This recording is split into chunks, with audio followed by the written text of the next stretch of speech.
Hi everyone, good morning.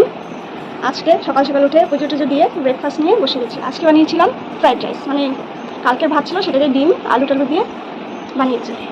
চলো এটা খাওয়া যাক।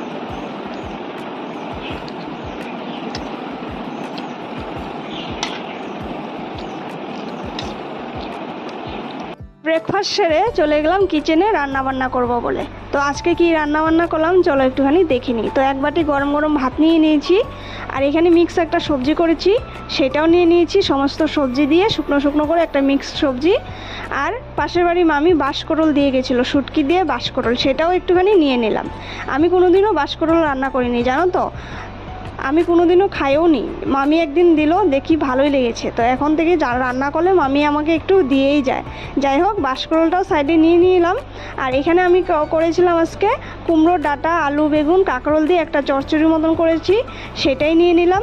আর সবার শেষে এক বাটি মাছের ঝোল, আলু কোয়াশ বেগুন দিয়ে মাছের ঝোলটা করেছি। এটা হলো কাতলা মাছ, কাতলা মাছের বড় লেজটা আমি নিয়ে নিয়েছি, আমার লেজ ভালো লাগে বলে। তো যাই হোক, এই যে ছিল আজকে লাঞ্চ থালা। কেমন লেগেছে? ভালো লাগলে অবশ্যই লাইক করবে আর সাবস্ক্রাইবটা অবশ্যই